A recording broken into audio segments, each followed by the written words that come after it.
राधे राधे। जय श्री कृष्णा प्यारे भक्तों। ओम नमो भगवते वासुदेवाय नमः। जय माता महालक्ष्मी, जय तुलसा महारानी की। प्यारे भक्तों, आज हम सुनेंगे कार्तिक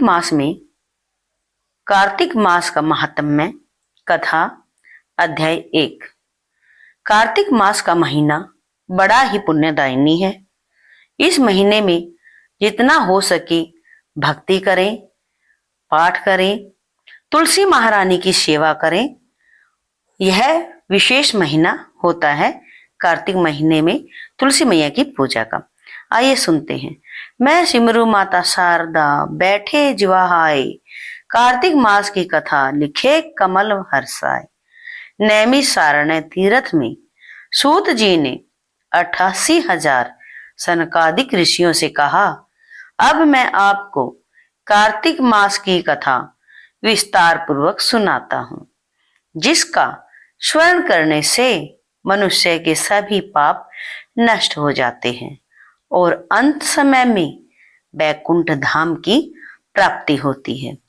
सूत जी ने कहा, श्री कृष्ण जी से अनुमति लेकर देव ऋषि नारद के चले जाने के पश्चात सत्यभामा प्रसन्न होकर भगवान कृष्ण से बोली, हे प्रभु, मैं धन्य हुई, मेरा जन्म सफल हुआ।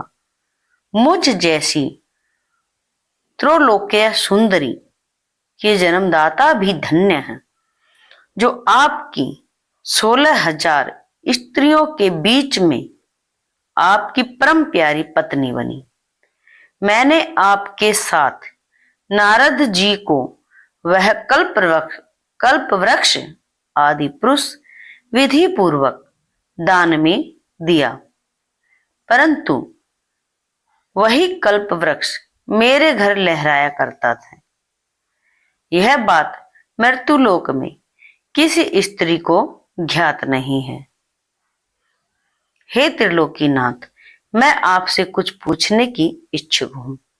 आप मुझे कृपया कार्तिक महात्म्य की कथा विस्तार पूर्वक सुनाइए, जिसको सुनकर मेरा हित हो और जिसके करने से कल्प पर्यंत भी आप मुझसे विमुख ना हो।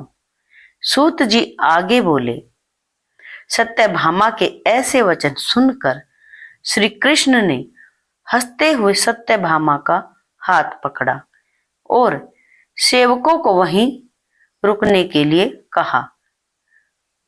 विलास युक्त अपनी पत्नी को कल्प वृक्ष के नीचे ले गए। फिर हंसकर बोले, हे प्रिय, 16,000 रानियों में से तुम मुझे प्राणों के समान प्यारी हो। तुम्हारे लिए मैंने इंद्र एवं देवताओं से विरोध किया था।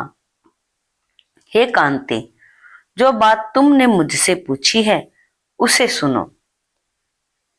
एक दिन मैंने, यानी श्री कृष्ण कहते हैं, एक दिन मैंने तुम्हारी सत्यभामा इच्छा पूर्ति के लिए गरुड़ पर सवार होकर इंद्रलोक जाकर कल्प वृक्ष मांगा।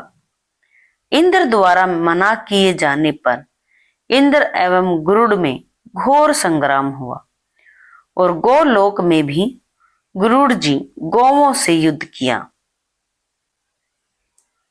गरुड़ की चोट से उनके कान एवं पूंछ कटकर गिरने लगे, जिससे 3 वस्तुएं उत्पन्न हुई।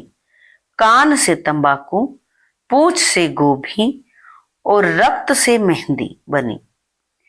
इन तीनों का प्रयोग करने वाले को मोक्ष नहीं मिलता। तब गौओं ने भी क्रोध होकर गरुड़ पर वार किया, जिससे उनके 3 पंख टूटकर गिर गए। उनके पहले पंख से नीलकंठ, दूसरे से मोर और तीसरे से चकवा चकवी उत्पन्न हुए। हे प्रिय, इन तीनों का दर्शन करने मात्र से ही शुभ फल प्राप्त हो जाता है। यह सुनकर सत्यभामा ने कहा, हे प्रभु, कृपया करके मुझे मेरे पूर्व जन्मों के विषय में बताइए कि मैंने पूर्व जन्म में कौन कौन से दान, व्रत व जप नहीं किए हैं, मेरा स्वभाव कैसा था, मेरे जन्मदाता कौन थे और मुझे मृत्युलोक में जन्म क्यों लेना पड़ा। मैंने ऐसा कौन सा पुण्य कर्म किया था जिससे मैं आपकी अर्धांगिनी हुई। श्री कृष्ण ने कहा, हे प्रिय, अब मैं तुम्हारे द्वारा पूर्व जन्म में किए गए पुण्य कर्मों को विस्तार पूर्वक कहता हूं, उसे सुनो। पूर्व समय में सतयुग के अंत में मायापुरी में अत्रि गोत्र में वेद वेदांत का ज्ञाता देव शर्मा नामक एक ब्राह्मण निवास करता था। वह प्रतिदिन अतिथियों की सेवा, हवन और सूर्य भगवान का पूजन किया करता था। वह सूर्य के समान तेजस्वी था। वृद्धावस्था में उसे गुणवती नामक कन्या की प्राप्ति हुई। उस पुत्रहीन ब्राह्मण ने अपनी कन्या का विवाह अपने ही चंद्र नामक शिष्य के साथ कर दिया। वह चंद्र को अपने पुत्र के समान मानता था और चंद्र भी उसे अपने पिता की भांति सम्मान देता था।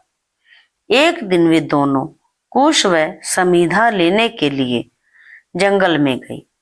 जब वे हिमालय की तलहटी में भ्रमण कर रहे थे, तब उन्हें एक राक्षस आता हुआ दिखाई दिया। उस राक्षस को देखकर भय के कारण उनके अंग शिथिल हो गए और वे वहां से भागने में भी असमर्थ हो गए। तब उस काल के समान राक्षस ने उन दोनों को मार डाला। चूंकि वे धर्मात्मा थे, इसीलिए मेरे पार्षद उन्हें मेरे बैकुंठ धाम में मेरे पास ले आए। उन दोनों द्वारा आजीवन सूर्य भगवान की पूजा किए जाने के कारण मैं दोनों पर अति प्रसन्न हुआ। गणेश जी, शिव जी, सूर्य व देवी, इन सब की पूजा करने वाले मनुष्य को स्वर्ग की प्राप्ति होती है। मैं एक होता हुआ भी काल और कर्मों के भेद से 5 प्रकार का होता हूं। जैसे एक देवदत्त, पिता, भ्राता आदि नामों से पुकारा जाता है। जब वे दोनों विमान पर आरूढ़ होकर सूर्य के समान तेजस्वी, रूपवान, चंदन की माला धारण किए हुए मेरे भवन में आए, तो वे दिव्य भोगों को भोगने लगे। जय श्री राधे प्यारे। बहुत अगला अध्याय हम सुनेंगे बाद में।